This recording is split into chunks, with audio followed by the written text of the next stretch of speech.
નમસ્તે બાળ દોસ્તો, welcome to fun and learning school. કેમ છો? બધા મજામાં છો ને?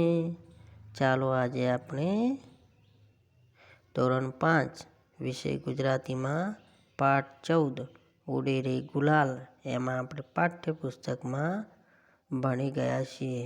આજે આપણે આઇડલ બુકની અંદર ભણીશું. ચાલો તો આપણે શરૂઆત કરીએ. તો ધોરણ 5 ગુજરાતીમાં આપણે આ મુખ પૃષ્ઠવાળી આઇડલ બુકને ખોલીશું. ચાલો તો આપણે શરૂઆત કરીએ. ઉડે રે ગુલાલ પાઠ્યપુસ્તકમાં આપણે સરસ મજાના હોળી ખેલતા ઘેરૈયાની ટોળી વિશે જોયું હતું. ચારે બાજુ ગુલાલ ઉડાડતા હતા અને તહેવારનો આનંદ કરવા પૈસા માગી ચારે બાજુ ગુલાલ ઉડાડે અને પિચકારીઓ ઘેરૈયાની ટોળી બચીથી રંગાય વિના દોડી ગયા. કેટલાક માણસો ફાવી ગયા તો કેટલાકની મર્યાદા ચૂકી ગયા અને ખજૂર, ધાણી, શ્રીફળ જેવું વસ્તુ હકથી માગી રહ્યા હતા. ચાલો આજે આપણે પ્રશ્નો જોઈશું. તો 1 નંબરમાં ઉડે રે ગુલાલ ગીતના કવિનું નામ શું હતું? નટવર પટેલ. શું હતું? નટવર પટેલ. 2 નંબરમાં આ કાવ્યમાં કવિએ કયા ઉત્સવની ઉજવણીનું પ્રસંગનું વર્ણન કર્યું છે? તો આપ જાણો છો કે પિચકારી હતી, ઘેર ઘેર ઘેરૈયાની ટોળી ફરતી હતી, રંગો ઉડાડતા હતા. તો કયો હોય? હોળી હોય. સરસ. 3 નંબરમાં કોની ટોળી આવી રહી છે? ઘેરૈયાની. આ કાવ્યમાં કોની ટોળી આવી રહી હતી? ઘેરૈયાની.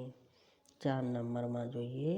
ટોળી લોકોને શું કહી રહી છે? ટોળી લોકોને કહી રહી છે કે આજે હોળી છે, અમને મજા કરવા પૈસા આપો. તમે પણ આવો હોળી રમતા હશો. રમો છો ને? હા. ચાલો 5 નંબરમાં ઘેરૈયાઓ પિચકારીમાં ખાલી જગ્યા ભરીને લાવ્યા. તો શું ફૂલ ભરાય નહીં, રંગ ભરીને લાવ્યા. 6 નંબરમાં જે ખાલી જગ્યા જે આજે ફાવ્યા તે ઉડે રે ગુલાલ. દોડ્યા. જે લોકો દોડીને નાસી જાય છે, લોકો ફાવી જાય છે. 7 નંબરમાં ટોળાએ મર્યાદાનો ભંગ કરીને શું વર્તન કર્યું? ટોળાએ મર્યાદાનો ભંગ કરીને કાકાની ટોપી ઉછાળી દીધી છે. 8 નંબરમાં ખજૂર, ધાણી અને શ્રીફળ કોણ માગે છે? બોલો તો. સરસ. ઘેરૈયાની ટોળી માગે છે. 9 નંબરમાં લાગો એટલે શું? લાગો એટલે પોતાના હકની રકમ કે વસ્તુ. સરસ. 10 નંબરમાં મળતા લાગો વધતી આગી પંક્તિનો અર્થ આપણે સમજીશું. પોતાના હકની રકમ, વસ્તુ મળતા ટોળી આગળ વધી રહી છે. હોળીના પર્વમાં ઘેરૈયાની ટોળી ઘેર ઘેર જઈને લોકો પાસેથી લાગો એટલે કે દાપો હકસાઈ પોતાનો હક કરીને માગી રહી છે કે આજે હોળી છે, અમને પૈસા આપો, શ્રીફળ આપો, એવું કરીને માગી રહી છે. 11 નંબરમાં લાગો એટલે પોતાના હકની રકમ કે વસ્તુ. તો સાચું છે. 12 નંબરમાં ભાભીની ચૂંદડી શેનાથી ભીંજાઈ જાય છે? તો ભાભીની ચૂંદડી રંગબેરંગીઓથી ભીંજાઈ જાય છે. તો આ થયું.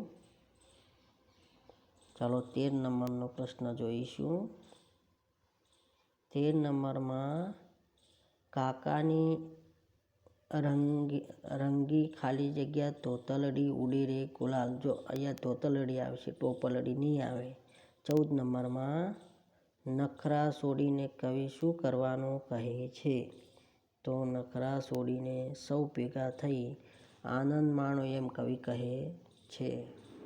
હોળીના દિવસે આપણે પણ આનંદ માણતા હોઈએ છીએ. તો કવિ કહે છે નખરા છોડીને આનંદ માણો.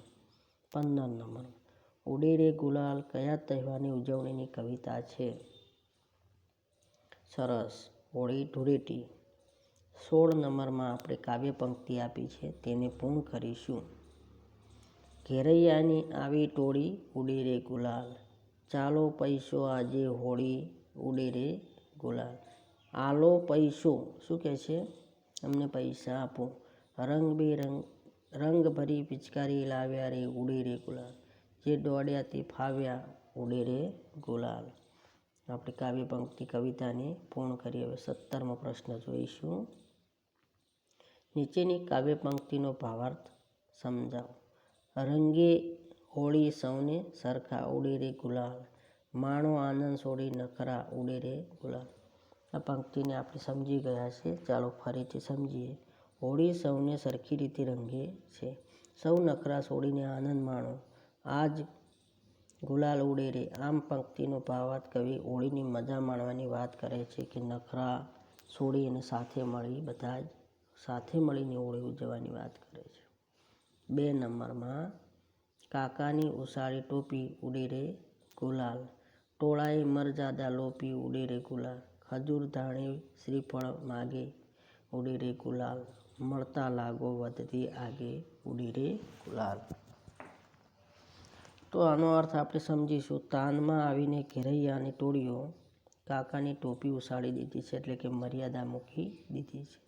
ધૂળેટીના તહેવાર ઉજવાઈ રહ્યો છે. ચોમેર ગુલાબ ઉડી રહ્યા છે. ટોળી મર્યાદા ચૂકી ગઈ છે. ટોળી ખજૂર ધાણી અને શ્રીફળ માગે છે.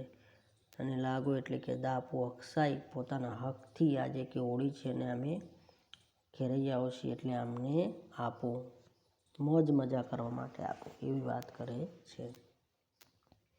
પ્રશ્ન 18. કાવ્યમાં પ્રાસયુક્ત શબ્દોની જોડીઓ શોધીશું આપણે.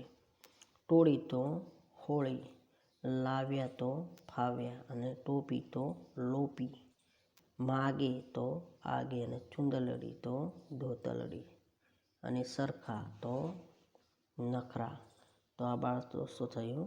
પ્રાસવાળા શબ્દો. હવે 19માં જોઈએ. સૂચના પ્રમાણે કરીશું. સૂચના મુજબ શું કરીશું? 1 નંબરમાં તમારા ગામમાં ઉજવાતા તહેવારોની યાદી બનાવશું. અમારા ગામમાં ઉત્તરાયણ, શિવરાત્રિ, હોળી, રક્ષાબંધન, દિવાળી, નવરાત્રિ જેવા તહેવારો ઉજવીએ છીએ. 2 નંબર તમને ગમતા 2 તહેવારોના નામ. તમને કયા તહેવારો ગમે છે? સરસ. દિવાળી, હોળી, પછી ઉત્તરાયણ બી ગમે છે. સરસ. 3 નંબરમાં તહેવારો તમને શા માટે ગમે છે? ટૂંકમાં જણાવો. તહેવારો રજા હોય છે, ચારે તરફ આનંદનું વાતાવરણ હોય છે. તેમજ તહેવારો આપણી રોજીદી ખરેડને દૂર કરીને જીવનમાં નવો જોમ ભરે છે. તેથી મને તહેવારો ગમે છે. તો બાળ દોસ્તો, ચાલો આપણે પ્રશ્ન 20 જોઈશું. નીચેના શબ્દોને એક શબ્દ જુદો પડે છે, તે જુદો આપણે શબ્દોને ચેકી નાખીશું. ચલો 4 શબ્દો આપ્યા, 4માંથી એક શબ્દ જુદો પડે છે. એક જોઈએ. પિચકારી, ઘેરૈયા, રંગ કે ફટાકડા. તો ફટાકડા જુદા પડે છે. 2 નંબરમાં વરસાદ, પાણી, વાદળ અને ધાણી.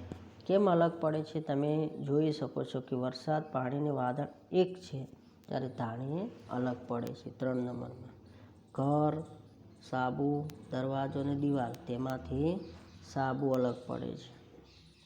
4 નંબરમાં સૂર્ય, તડકો, ધરતી અને ગરમી. એક સાથે મળતા આવતા શબ્દો છે સૂર્ય, તડકો અને ગરમી, ત્યારે ધરતી અલગ પડે છે. 5 નંબરમાં ખજૂર, પછી ધાણી, પિચકારી અને રાખડી. તો રાખડી તહેવાર અલગ પડે છે. 6 નંબરમાં કાકા, કાકી, મામી અને મિત્ર અલગ પડે છે. ચાલો 21મો પ્રશ્ન જોઈશું. નીચે આપેલા શબ્દોને સમાનાર્થી શબ્દ લખો. મરજાદા એટલે મર્યાદા, સૌ એટલે બધા અને શ્રીફળ એટલે નારિયેળ, નખરા એટલે ચાળા, આનંદ એટલે મજા અને સરખા એટલે સમાન. 22 નંબરમાં જોઈએ. નીચે આપેલા શબ્દોના વિરુદ્ધાર્થી શબ્દ લખો.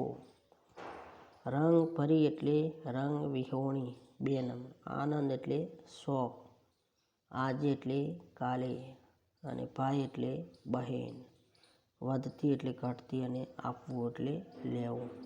23 નંબરમાં જોઈશું.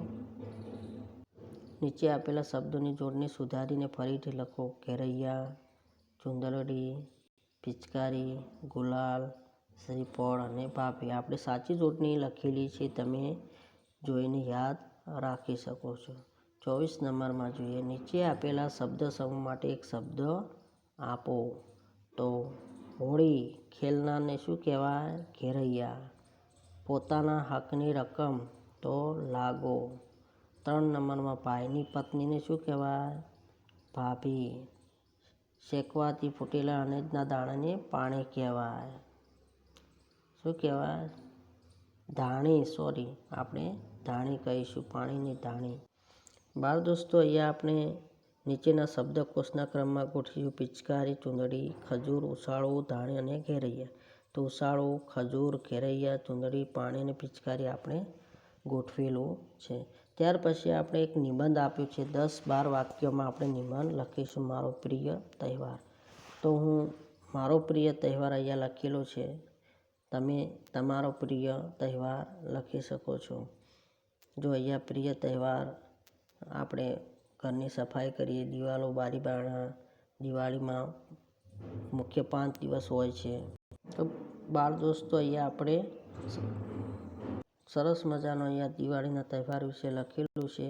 તો આજે આપણે આઈડલ બુકની અંદર આજના હોમવર્ક તરીકે આજે જે ભણ્યા એ આપણે આઈડલ બુકમાં લખીશું. નેક્સ્ટ પાર્ટમાં મળીશું. Okay, bye bye.